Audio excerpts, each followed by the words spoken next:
Sir, প্রথমে তো আপনাকে ধন্যবাদ জানাই যে আপনি আমাদের ডকুমেন্টারিতে অংশগ্রহণ করতে রাজি হয়েছেন। স্যার, যেমনটা আপনি জানেন, আমরা আমাদের ডকুমেন্টারির সাহায্যে সিরিয়াল কিলারদের সাইকোলজি মানে এদের মনোবিজ্ঞানকে ভালোভাবে জানার চেষ্টা করছি। স্যার, তাহলে আপনি এ ব্যাপারে কি বলবেন? দেখুন, সিরিয়াল কিলার একজন বিশেষ ধরনের অপরাধী, বিপজ্জনক অপরাধী। এমনি সাধারণ আসামিরা, ওদের কাছে কোনো মোটিভ থাকে, কোনো কারণ থাকে খুন করার জন্য, কিন্তু সিরিয়াল কিলার না, ওদের কাছে কোনো মোটিভ নেই, শুধু নিজেদের শখ পূরণ বা এন্টারটেইনমেন্টের জন্য খুন করে। ওরা প্রায় লোকেদের ওপরে বা পরিস্থিতিকে নিজের গ্রিপে রাখার চেষ্টা করে, আর তাছাড়া নিজেদের সিরিয়াল কিলিং ওষুধের ওপরেও অ্যাপ্লাই করে দেখে, তারপরে মানুষের ওপরে।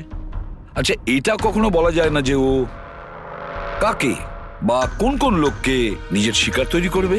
সে ছেলেও হতে পারে, মেয়েও হতে পারে, সে এজেড বা ইয়াংও হতে পারে। কিন্তু একটা ব্যাপার আছে যেটা ওদের প্যাটার্ন হয় কিলিং এর, সেটা 2-3-4টে খুনের রিপোর্ট দেখার পরেই সেটা বোঝা যায়, আর তখনই আমরা আস্তে আস্তে ওদের পিছু নিতে পারি, তার আগে নয়। অনেক ক্ষেত্রে তো এরা কয়েক মাস ধরে নিজের শিকারের ওপর নজর রাখে, আর যখনই সুযোগ পায় ঝাঁপিয়ে পড়ে আর মেরে ফেলে। এই কারেন্ট কি করে চলে গেল?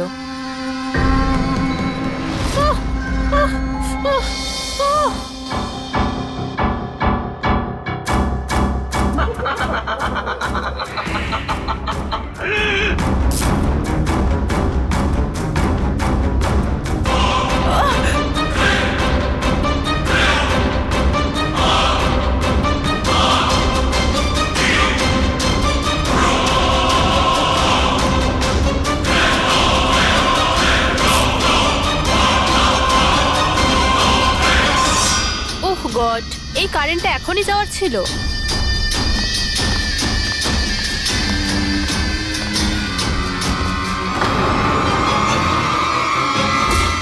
কে?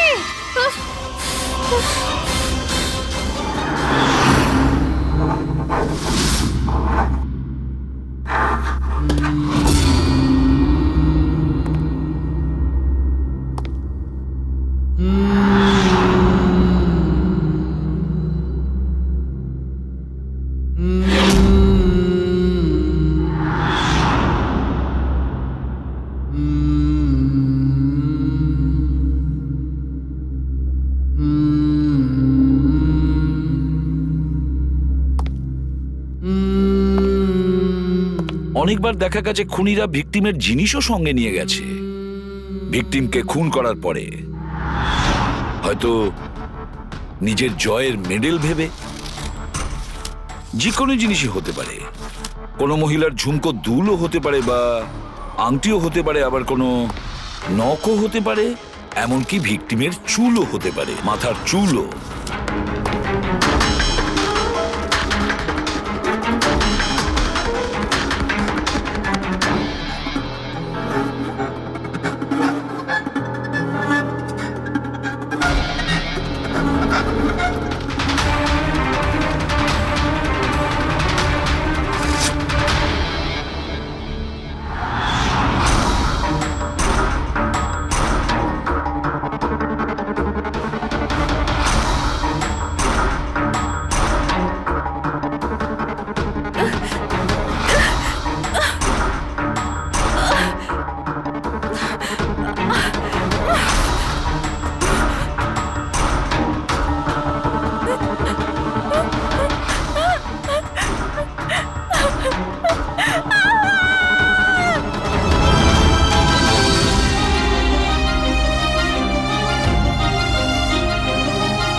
আমার চুল?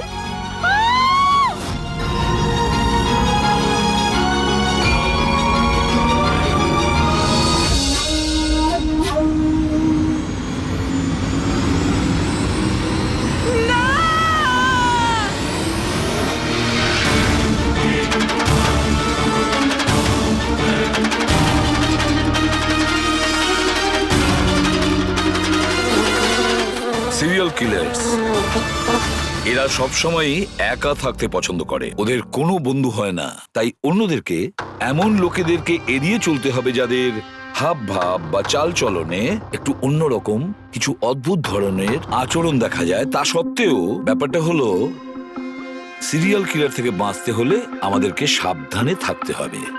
সত্যি সাবধানতার প্রয়োজন। Hello, ACP Padmaman here. কোথায়? ঠিক আছে, আমরা এখনই পৌঁছচ্ছি। Okay, thank you. সরি, যেতেই হবে। No problem sir. স্যার কিন্তু থ্যাংক ইউ, আপনি আপনার মূল্যবান সময় আমাদের দিয়েছেন। Wish you all the best for your thank documentary. You sir, thank you very much. আবার দেখা হবে। ওকে, একদম স্যার। Thank you very much. Bye by.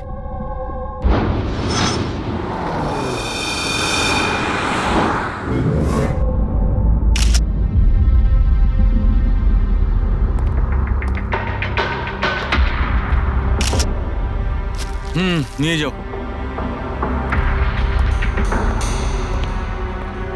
সালুকে দেখে কি মনে হচ্ছে?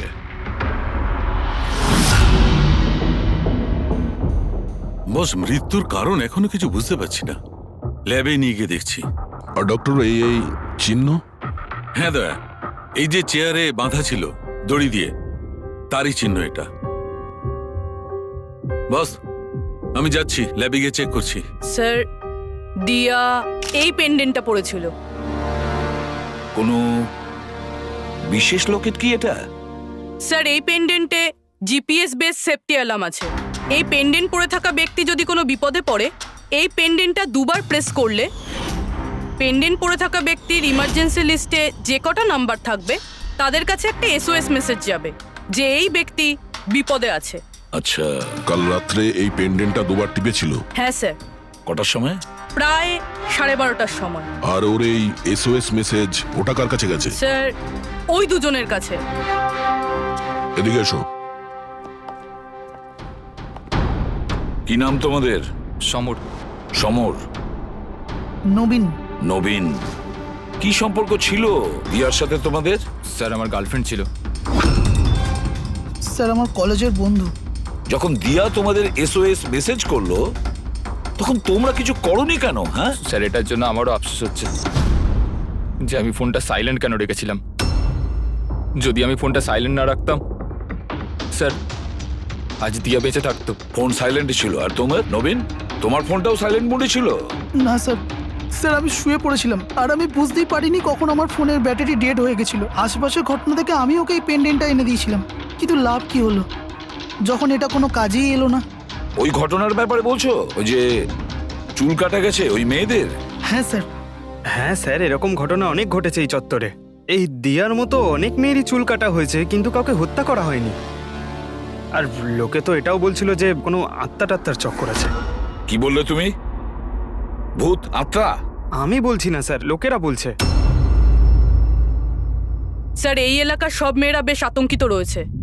সূর্য ডোবার আগেই নিজেদেরকে বাড়িতে বন্দি করে নেয়। কিছু মেয়েরা তো নিজেরাই নিজেদের চুল কেটে ফেলেছে, আর অনেকে সাধু আর জ্যোতিষীদের কাছে যাওয়া শুরু করেছে। তারা মনে করছে এই সাধুদের আশীর্বাদে এই সমস্ত অলৌকিক শক্তির হাত থেকে রক্ষা পাবে। এটা কোনো অশুভ শক্তির কাজই নয়, এটা কোনো মানুষই করেছে। মানুষই করেছে এটা। স্যার, হ্যাঁ ইন্সপেক্টর সুশীল এই কেসটারই তদন্ত করছেন। হ্যাঁ, সুশীল বাবু বলুন। স্যার, কিছু বুঝতে পারছি না। এ প্রচুর মেয়ের চুল কেটেছে, কিন্তু মেরেছে শুধু একজনকেই। শুধু একটা মেয়েকেই মেরেছে? হ্যাঁ, কি বলতে চাইছেন আপনি? আরো মেয়েদের মারা উচিত ছিল? আমাদের লজ্জা করা উচিত। আমাদের থাকা সত্ত্বেও একটা মেয়ের জীবন চলে গেছে।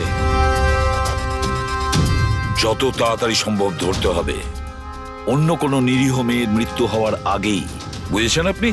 স্যার। পুরো ডিটেলসটা চাই আমার, যত তাড়াতাড়ি সম্ভব। যান। স্যার।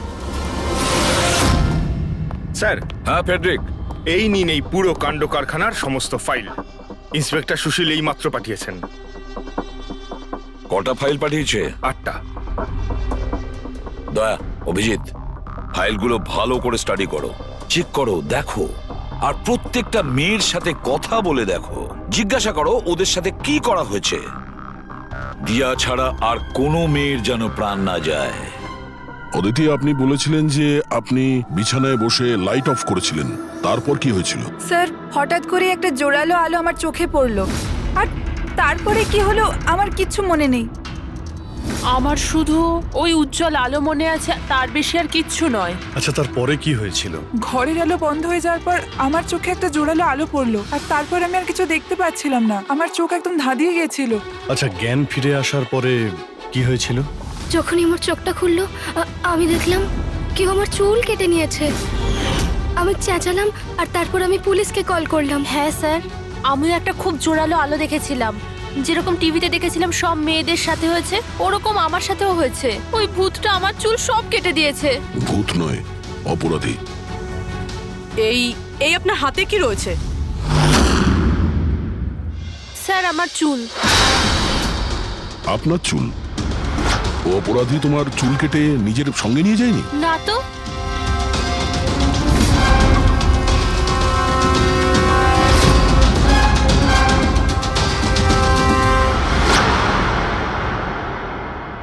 অদ্ভুত একটা ব্যাপার, এই আসামি যে যে মেয়ের চুল কেটেছে সেই চুলগুলো নিজের সঙ্গে নিয়ে গেছে, কিন্তু এই 4টে মেয়ের চুল কেটে চুলগুলো বাড়িতেই ফেলে গেছে। এটা কেন আসামি করলো আর কেন? স্যার, হতে পারে যে ওদের ওপর হামলা হয়নি, ওরা এগুলো এই নিউজে দেখেছে, তাই পাবলিসিটির জন্য এমন ভাব দেখাচ্ছে যে ওদের ওপরেই হামলা হয়েছে। স্যার, দুটো মেয়ের মানসিক অবস্থা খুব একটা ভালো নেই। ওদের ভুল ধারণা হয়েছিল ওদের সঙ্গে এরকম কিছু হয়েছে, কিন্তু সেরকম কিছু হয়নি। তার মানে শুধু 4টে মেয়ের ওপরে হামলা হয়েছে? অদিতি, বাণী, চিত্রা আর ঈশা। Yes sir. একটা কাজ করি, আমরা আবার নতুন করে শুরু করি যেখান থেকে এসব শুরু হয়েছিল। ক্রাইম লোকেশনের ফটোগ্রাফ, প্রমাণ, যা কিছু পাওয়া গেছে ওখান থেকে সব কটা ভালো করে চেক করো দ্বিতীয়বার। কিছু না কিছু আমরা নিশ্চয়ই ছেড়ে গিয়েছি, যেটা এবারে আমরা পাবো।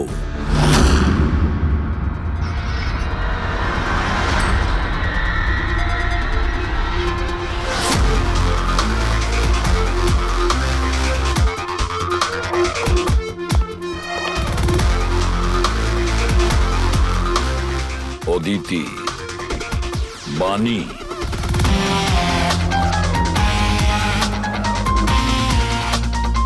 চিত্রা, ঈশা।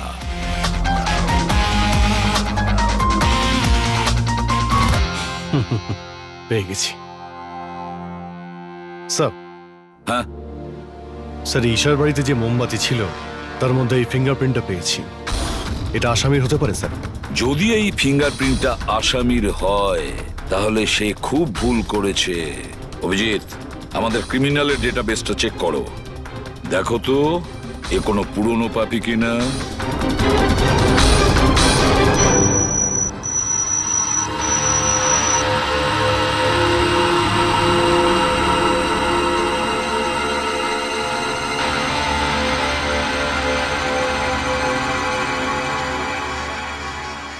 স্যার। হ্যাঁ বলো। স্যার, এ তো পুরনো পাপি, কিন্তু 17 বছর বয়স। 17 বছরের? হ্যাঁ স্যার, এই 17 বছরের বাচ্চাটা কুনাল। আর কয়েক মাস আগেই মদ খাওয়ার অপরাধে আন্ডারেজ ড্রিঙ্কিং এর জন্য একে গ্রেপ্তার করা হয়েছিল। মাত্র 17 বছরের ছেলে এইসব কাজ করছিল? এটা তো ওর সাথে দেখা করলেই জানা যাবে। এমনিতে তো সিরিয়াল কিলাররা অ্যাডিকশনের মধ্যেই থাকে, নেশা করে, ড্রাগস নেয়। এ থাকে কোথায়? স্যার, এ চুনাপট্টিতে থাকে। চুনাপট্টি? তাহলে আর দেরি কেন, দেখা করে আসো ওর সাথে চুনাপট্টিতে। বিশ্বাসই হচ্ছে না, একটা 17 বছরের ছেলে এইসব কাজ করছে কি করে?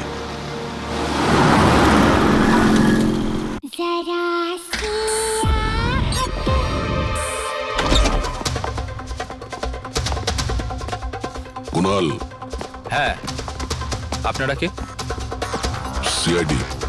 সিআইডি? তোমার লজ্জা করে না? পড়াশোনা করার বয়সে এইসব করছো? হ্যাঁ কি স্যার? কে এসেছে কুনাল? আরে স্যার, আপনারা? স্যার, তুমি এখানে কি করছো? স্যার, এটা আমার মাসির বাড়ি, কিন্তু আপনারা এখানে? কুনালের সঙ্গে দেখা করতে এসেছি। কুনাল এ আমার কাজিন স্যার। কাজিন?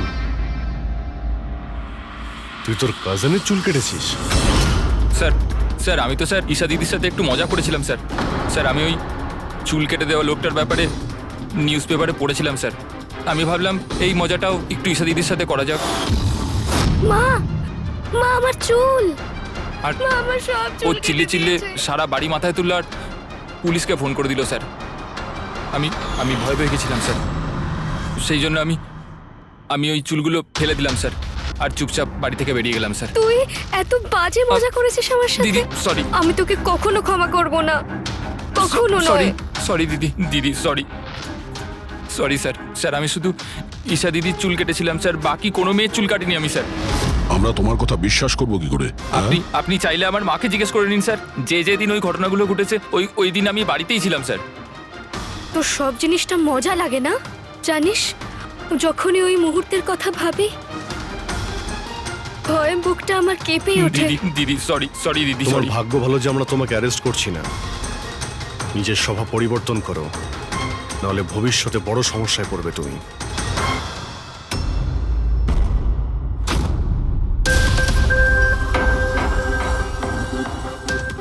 সমস্ত সিরিয়াল কিলার বা সিরিয়াল অ্যাটাকার নিজের ভিকটিমকে একটা প্যাটার্নে চুজ করে। হ্যাঁ ঠিকই বলেছো দয়া। হ্যাঁ এরকমই তো হয়। তোমার মনে আছে তো দয়া ওই কেসটা, যেখানে কিলার 40 থেকে 50 বছরের মাঝে বিজনেসম্যানকে চুজ করেছিল নিজের শিকার করার জন্য? হ্যাঁ স্যার, একটা কেসে স্যার সিরিয়াল কিলাররা তাদেরই টার্গেট করত যাদের কাছে লাল গাড়ি আছে।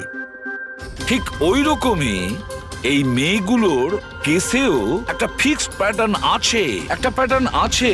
স্যার সব মেয়েদেরই বয়স প্রায় 20 থেকে 35-এর মধ্যে। আর এরা সবাই ইন্ডিপেন্ডেন্ট ছিল স্যার, চাকরি করতো আর বাড়িতে একলা থাকতো। সবচেয়ে ইম্পর্টেন্ট কথা, প্রত্যেকের চুল কিন্তু লম্বা ছিল। ছোট চুল আছে এরকম কোনো মেয়েরই চুল কাটা হয়নি। সেটাই তো মেন প্যাটার্ন, লম্বা চুলওয়ালা মেয়েদেরইও বেছে নিত। কিন্তু স্যার এর মধ্যেও কোনো বিশেষ পছন্দের ছিল না ওর। এই বানি আর দিয়া ওদের কোকড়ানো চুল ছিল, অদিতি আর চিত্রা ওদের চুল সোজা ছিল। এই যে সিরিয়াল কিলাররা হয় না স্যার, ওরা স্পেসিফিক হয় নিজের পছন্দের বিষয়ে। হ্যাঁ একটা ব্যাপার কমন, এই সব মেয়েদের পাশেও ক্যান্ডেল রেখে গেছে। হ্যাঁ এই নটটা দয়া, একটা ব্যাপার নোটিস করেছো তুমি? কি হয়েছে স্যার? এই নটস গুলো দেখো, অদিতি আর চিত্রাকে যেভাবে বেঁধেছিল চেয়ারের উপর, নটস গুলো দেখো। এখানে এক রকমের নটস, আর দিয়া আর বাণীকে যেভাবে বেঁধেছিল এই নটস গুলো একেবারে আলাদা। দয়া, যে নটস দিয়ে দিয়া আর বাণীকে বাঁধা হয়েছিল এই নট গুলোকে বোলাইন নট বলে। বোলাইন নট যেরকম টাইয়ের হয় না, আর এই নট গুলোকে বলে triple barrel not. Triple barrel not. কেউ কাউকে যদি বাঁধে স্যার, তাহলে তো একই রকম গিট ব্যবহার করবে, কিন্তু ও দু ধরনের গিট ইউজ করেছে। এটা মনে হচ্ছে যে আমাদের ভুল বোঝানোর চেষ্টা করছে, কিংবা এর মানসিক পরিস্থিতি ঠিক নয়, স্কিউজোফেনিক আছে ওর। হ্যাঁ কিন্তু দয়া, সবার আগে আমাদের এটা জানতে হবে ও শিকারগুলো বাছে কি করে আর কখন বেছে নিত, আর ও শিকার বেছে নিত কোন জায়গায়। হয়তো সব মেয়েরা একই অফিসে চাকরি করত, একই জিমে যেত বা একই বিউটি পার্লারে যেত। কোনো না কোনো একটা সূত্র নিশ্চয়ই আছে, আর যেটা এদের সবাইকে এক করে দিয়েছে। কিন্তু কি? স্যার এই দিয়ার বন্ধু সমর আর নবীন, ওদের বক্তব্য যে রাতে দিয়া খুন হয় ওই রাতে ওরা নাকি ডান্ডিয়া খেলতে গেছিল প্রেমাল গ্রাউন্ডে। প্রেমাল গ্রাউন্ড? হ্যাঁ স্যার, চিত্রা ওখানেই গেছিল ডান্ডিয়া খেলতে, যেই রাতে ওর চুল কাটা হয়েছিল। অদিতি আর বাণী, খোঁজ নাও তো পঙ্কজ যে ওরা প্রেমাল গ্রাউন্ডে গিয়েছিল কিনা। হ্যাঁ বস, ওই মেয়েটির মৃত্যু গলা টেপার কারণে হয়েছে। গলা টিপে মারা হয়েছে? স্যার এই হলো তার রিপোর্ট। স্যার, হ্যাঁ স্যার আপনার সন্দেহ ঠিক ছিল স্যার। অদিতি আর বাণী সেই রাতেই ডান্ডিয়া খেলতে গেছিল যে রাতে ঘটনাটা ঘটেছিল। তার মানে হলো দয়া, আসামি প্রেমেল গ্রাউন্ডে যেত ডান্ডিয়া প্রোগ্রামে, আর কোনো লম্বা চুলওয়ালা মেয়েকে ও বেছে নিত নিজের শিকারের জন্য। ওখান থেকে বেরোনোর পর ওকে ফলো করে আর সুযোগ পেয়েই কাজ হাসিল করে নেয়। তাহলে তো একে ধরা কঠিন নয় দয়া। সেটা কি করে স্যার? ফেডরিক, ইঁদুরকে ধরার জন্য তাকে লোভ দেখানো হয়, তারপরে ওকে ট্র্যাপে ধরে পেলে আর ব্যাস, ঠিক ওই রকমই শিকার ঠিক ঘুরে ফিরে আসবে প্রেমল গ্রাউন্ডে ডান্ডিয়া প্রোগ্রামে, আর আমরা তার অপেক্ষা করব। কিন্তু স্যার নবরাত্রি তো শেষ হয়ে গেছে, তাহলে পরের বছরের জন্য ওয়েট করতে হবে। নবরাত্রি শেষ হয়ে গেছে তো কি হয়েছে, ডান্ডিয়ার প্রোগ্রাম আমরা নিজেরা অ্যারেঞ্জ করব, পুরো এরিয়াতে অ্যাডভার্টাইজমেন্ট করব, ব্যানার লাগাবো। আর এইবার আসামির জন্য শিকার আমরা তৈরি করব, আমরা। কিভাবে স্যার? সিম্পল ব্যাপার ফেডরিক। এবারে ডান্ডিয়ার প্রোগ্রামে থাকবে একজন লম্বা কোকড়ানো চুলওয়ালা মেয়ে, আর দ্বিতীয় একটি মেয়েও থাকবে, লম্বা সোজা চুলওয়ালা একটি মেয়ে।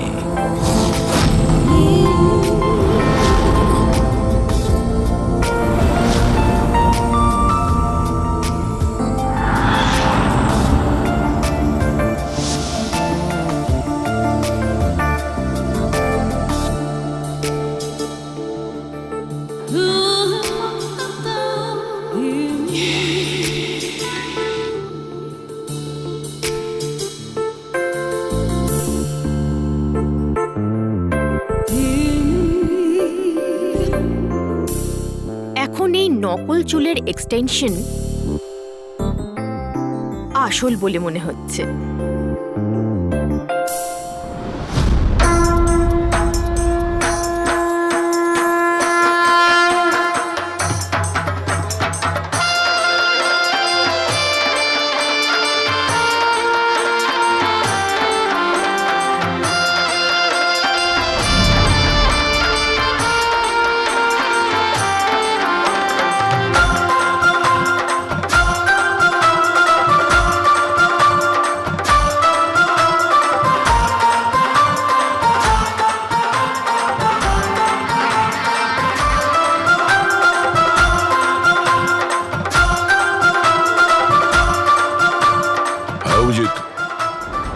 সবকিছু ঠিক আছে?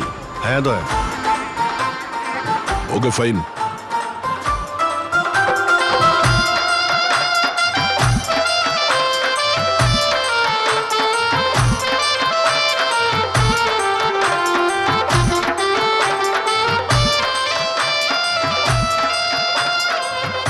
High ma'am. হাই। ওয়াও, আপনি তো খুব সুন্দরী। আপনার মেকআপ খুব সুন্দর হয়েছে, স্পেশালি আপনার কার্লি হেয়ার খুব সুন্দর লাগছে। Thank you. You welcome.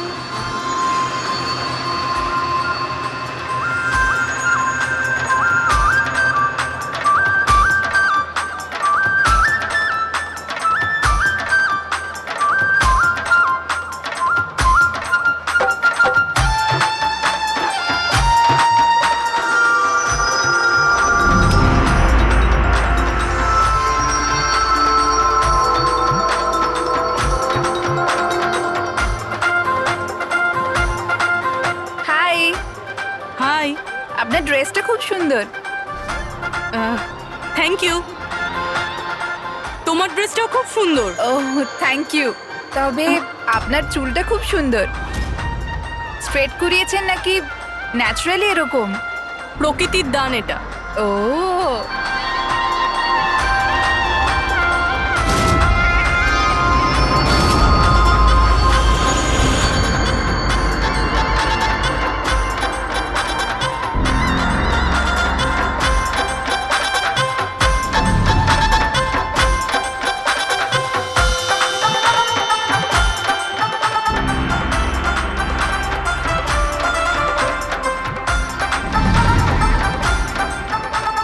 শোনো, আমার পাশে একটা ছেলে ডান্স করছে, একটু গন্ডগোলের মনে হচ্ছে।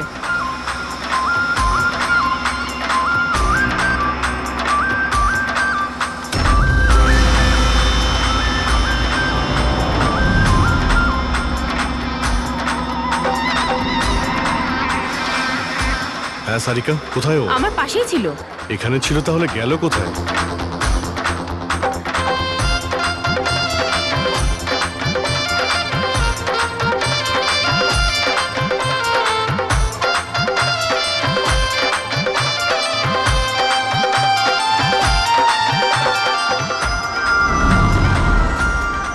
রবি স্যার।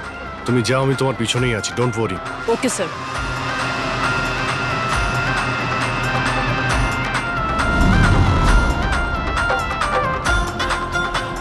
হ্যাঁ অভিজিৎ, আমি পুরবীর পিছনে যাচ্ছি, তুমি সারিকার পিছনে থেকো। ওকে, আমি সারিকার পেছনে যাচ্ছি। ওকে।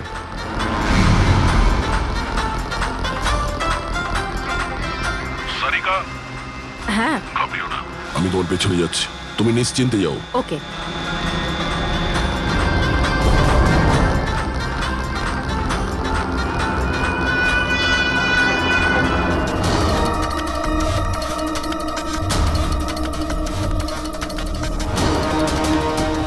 ওফো, এখানে তো কোনো অটো বা ট্যাক্সি কিছুই পাচ্ছি না। মনে হচ্ছে বাড়ি পায়ে হেঁটেই যেতে হবে।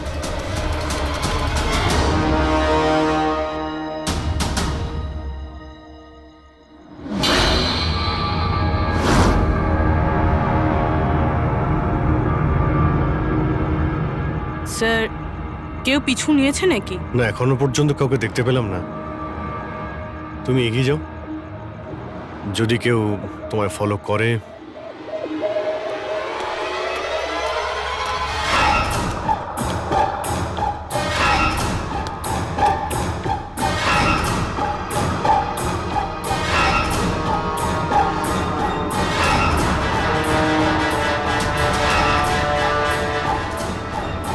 দয়া, আমার মনে হয় কেউ আমাকে ফলো করছে।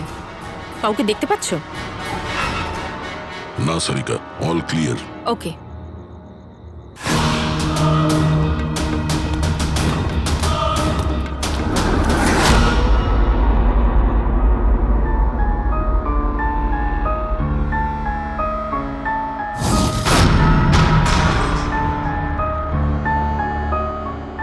স্যার, সব ঠিক আছে? স্যার হয়তো আজকে অ্যাটাকার ডান্ডিয়া খেলতে আসেইনি, নয়তো স্যার অন্য মেয়ের পিছনে গিয়েছে। দেখা যাক, আর একটু অপেক্ষা করি।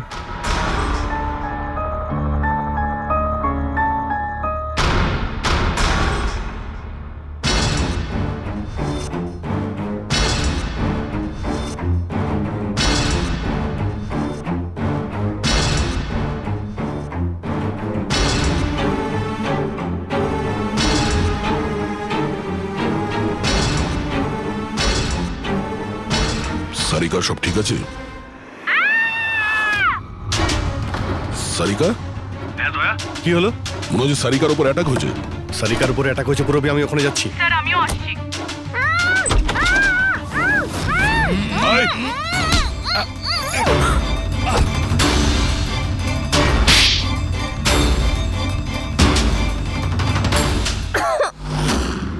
ও নো, সারিকা তুমি ঠিক আছো? হ্যাঁ, আমি ঠিক আছি। হট।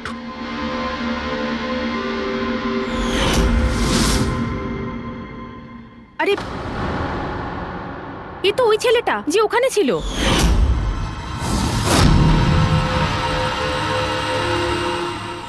চুল কাটার প্রচুর শখ তোর, হ্যাঁ? তোর জন্য সেলুন খোলাচ্ছি আমরা। বল, দিয়াকে কেন মেরেছিস? না না স্যার, আমি কাউকে মারিনি। কথা বলছিস? না স্যার, আমি কাউকে মারিনি স্যার, সত্যি বলছি। মেয়েদের চুল কাটিস? হ্যাঁ, দেখি কি এসব।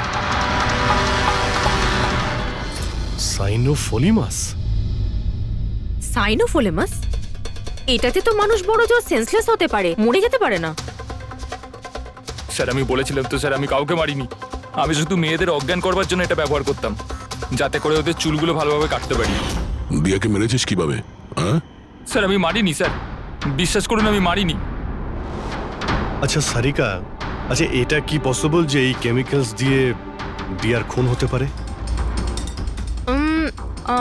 যদি ওর এতে অ্যালার্জি থেকে থাকে তাহলে সেক্ষেত্রে ওর মৃত্যু হতে পারে, আদারওয়াইজ। তাহলে দেখো একবার টেস্ট করে কি জানতে পারা যায়। হ্যাঁ, টেস্ট করে দেখছি। আর তুই চল, তোর বিরুদ্ধে চুল কাটা হবে, চল। আচ্ছা, পুরবী কোথায়? ওর তো এখানে আসার কথা ছিল। পুরবী তো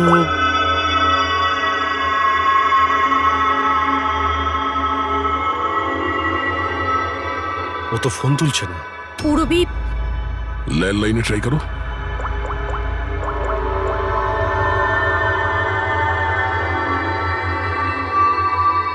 রিং হয়ে যাচ্ছে। পুরবী,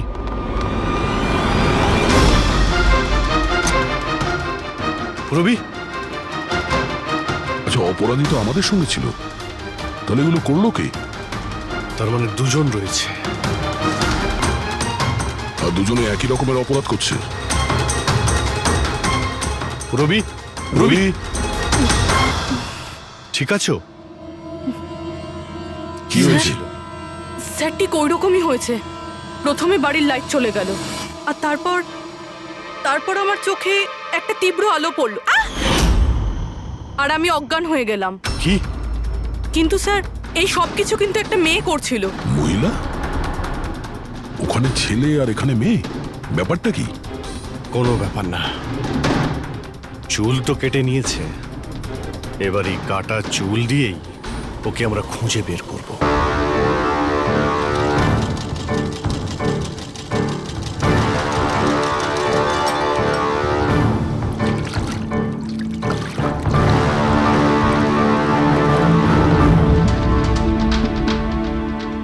দেখুন সুমন ম্যাডাম, আপনি একটু বেশি ডিমান্ড করছেন। দেখুন গগন বাবু, আপনি যে কাজটা দিয়েছেন না সেটা খুব সোজা নয়, খুবই বিপজ্জনক। আপনাকে আমাদের টাকা বাড়াতেই হবে। ঠিক আছে, আমার উপর ভরসা রাখুন, আমি পরে বাড়িয়ে দেবো। পরে নয়, এখনই বাড়ান।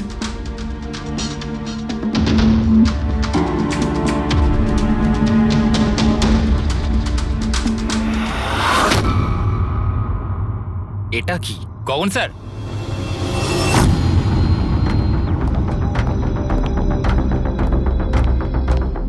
এই দেখুন, চুলের ভেতর কি অদ্ভুত একটা উকুন।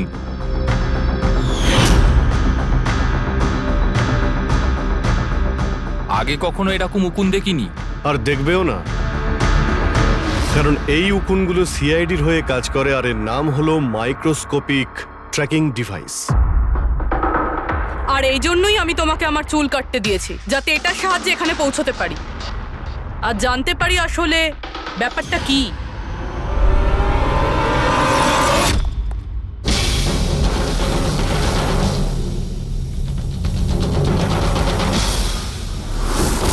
স্যার আমার কোনো দোষ নেই, আমি গগনবাবুর থেকে টাকা পেয়েছিলাম এসব করার জন্য। গগনবাবু টাকা দেবে, আর যদি বলে কুঁয়োতে লাভ দিতে তো তুমি দিয়ে দেবে? এখন বলো, কেন করিয়েছো তুমি এসব?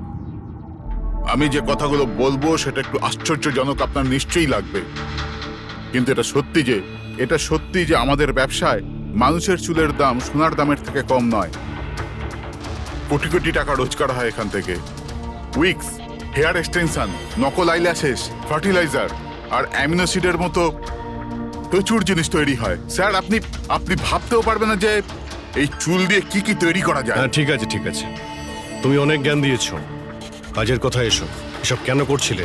এই পুরো শহরে এই একটাই ফ্যাক্টরি আছে যে হেয়ার প্রসেসিং এর কাজ করে, সবকিছুই ঠিকঠাক চলছিল, কিন্তু হঠাৎ এই মানুষের চুলের সাপ্লাই কমে গেল। এই শহরের মেয়েদের মনে হঠাৎ করে এই ধারণাটা কি করে চলে এলো যে চুল বড় করতে হবে, আর সবাই চুল বড় করতে লাগলো। এই সময় আমি ভাবলাম যে কিছু একটা এরকম প্ল্যান করতে হবে যাতে এই মেয়েরা নিজে থেকেই চলে আসবে নিজেদের লম্বা চুল ছোট করবার জন্য। তাই তুমি ভাবলে যে এমন একটা ভয় তৈরি করা যাক শহরে, যাতে মেয়েরা ভয় পেয়ে গিয়ে নিজেই নিজেদের চুল কেটে ফেলে, হ্যাঁ? আর তোমার জন্য লাভই লাভ। হ্যাঁ, আর সেই জন্যই এই কাজের জন্য আমি দুজন লোককে রেখেছিলাম, সুমন আর রাজু। স্যার আমরা দুজন ডান্ডিয়াতে গিয়ে লম্বা চুলওয়ালা মেয়েদের খুঁজি, আমি স্ট্রেট চুলওয়ালা মেয়েদের,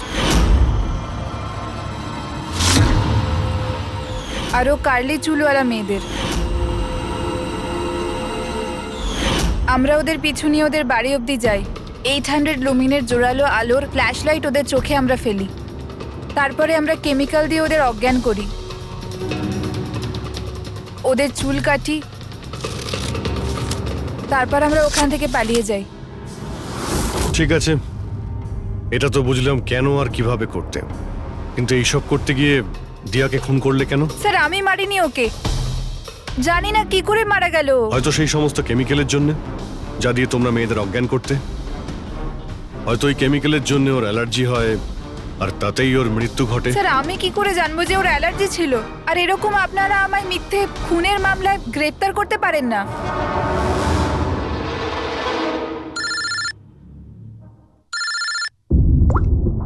হ্যাঁ ডক্টর সালুকে। অভিজিৎ, আমি ওই মেয়েটার বডিটা টেস্ট করেছিলাম। ভাই, ওর তো জেলোফলেমাস নামের কেমিক্যালের কোনো অ্যালার্জি নেই। ওই যে দিয়ার মৃত্যু হয়েছে গলা টেপার কারণে। আরো একটা কথা, আমি ওর ফুসফুসের মধ্যে একটা ফাইবারের টুকরো পেয়েছি, কোনো কাপড়ের ফাইবার। তার মানে এটা পরিষ্কার যে কেউ কোনো কাপড় দিয়ে অথবা কোনো বালিশ দিয়ে ওর মুখটা চেপে ধরেছিল, সেই কারণে ওর নিঃশ্বাস বন্ধ হয়ে গেছে আর মারা গেছে। তার মানে দিয়ার চুল কাটার পরে আর আমাদের পৌঁছানোর আগে অন্য কেউ নিশ্চয়ই ছিল দিয়াদের বাড়িতে, যে দিয়ার মুখটা বালিশ দিয়ে চেপে ধরেছিল আর দিয়া মারা যায়। মানে খুনির এই চুল কাটার সঙ্গে কোনো সম্পর্কই নেই? হ্যাঁ পঙ্কজ, এই খুনি অন্য কেউ। খুনি ওদের দুজনের মধ্যেই কেউ একজন। ওদের দুজনের মধ্যে যাদের দিয়া SOS মেসেজ পাঠিয়েছিল। সমর, তোমার মোবাইল ফোনটা সাইলেন্ট মুডে ছিল, এই জন্য দিয়ার পাঠানো SOS মেসেজ তুমি দেখতে পাওনি। হ্যাঁ স্যার। আর নবীন, তোমার ফোনের ব্যাটারি চলে গেছিল, তাই তো? Right sir. মিথ্যে।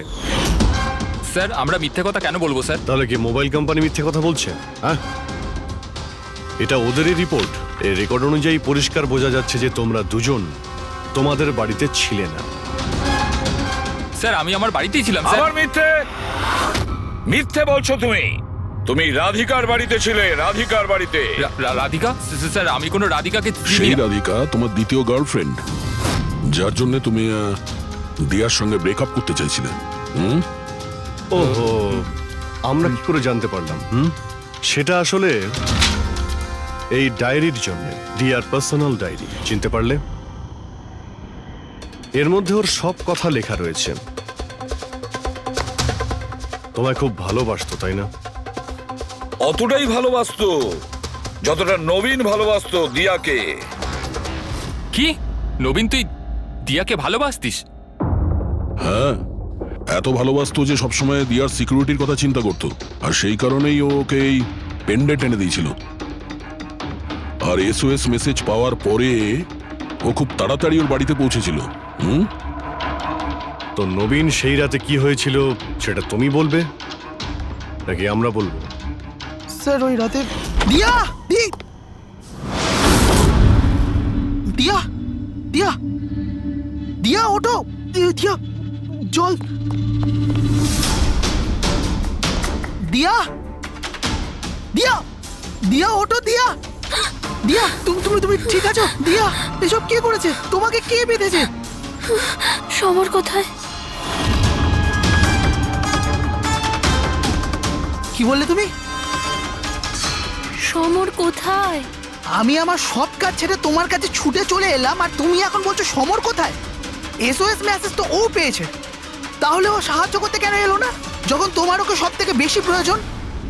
দিয়া শোনো, যদি এই দুনিয়ার সব থেকে বেশি কেউ তোমায় ভালোবাসে, তবে শুধু সেটা আমি, আর কেউ নয়, সমরও নয়। নবীন, আমি তোমার ভাবনাকে সম্মান করি, কিন্তু আমি তোমাকে ভালোবাসি না। প্লিজ এইসব ছাড়ো, আর প্রথমে আমাকে খোলো আর পুলিশকে ডাকো। মনে হচ্ছে কেউ আমার চুল কেটে দিয়েছে। কেটে যাওয়া চুল তো আর ফেরত পাবে না, কিন্তু ভেঙে যাওয়া হৃদয় দ্বিতীয়বার আর জুটতে পারে না। নবীন, নবীন কোথায় যাচ্ছো? নবীন, কি করছো? নবীন, নবীন, নবীন! যদি আমি দিয়াকে এত না ভালোবাসতাম, তাহলে আমি হয়তো ওর প্রাণও নিতাম না। ভালোবাসা, যাকে তুমি ভালোবাসা বলছো সেটা ভালোবাসা নয়, স্বার্থপরতা। যদি তুমি দিয়াকে সত্যিই ভালোবাসতে, তাহলে ওর খুশিটাকেই তুমি নিজের খুশি মনে করে নিতে, কিন্তু না, তুমি শুধুমাত্র ওকে পেতে চেয়েছিলে, ব্যাস। নিজের ভালোবাসা বাঁচাতে সবাই নিজের প্রাণ পর্যন্ত দিয়ে দেয়। ভালোবাসার গলা টেপে না, ভালোবাসার মিথ্যে নাটকে তোমাকে খুনি তৈরি করেছে। নিজেরই ভালোবাসাকে তুমি খুন করে দিয়েছো, মেরে ফেলেছো দিয়াকে। তোমার হয়তো ফাঁসিই হবে।